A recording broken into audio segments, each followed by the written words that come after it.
Magandang araw po sa inyong lahat. Sara Baba Project kasama si Liza Soberano ngayon. Alamin po natin lahat dyan.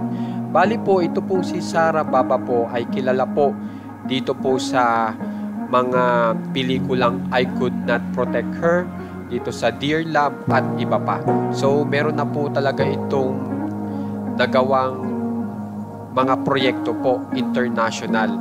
At ngayon nga po ay isa na po siyang YouTuber. At meron nga po siyang ginawang project. At ang maganda nga po dito, kasama nga po si Liza Soberano at yung iba pang mga kilalang artist internationally. Katulad po nitong si Mia Khalifa, kilala po yan, di ba?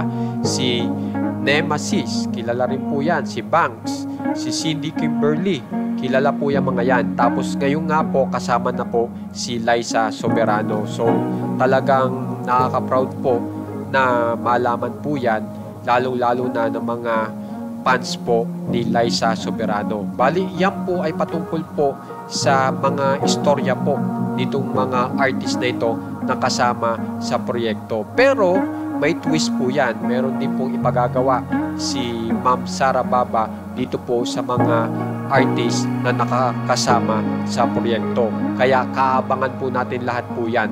So ngayon po, out na po yung kay Mia Khalifa. Mapapanood po yan sa YouTube.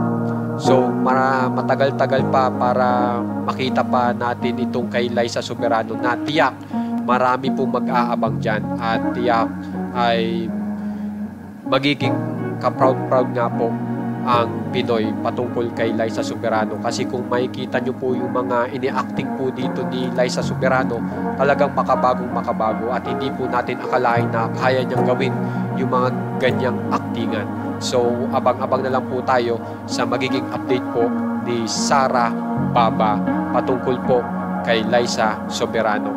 So guys, kung gusto nyo pong ma-update sa mga famous celebs ng Pinas, alam niyo pong gagawin, subscribe na po kayo sa ating channel na Juan Katawa. Maraming salamat po!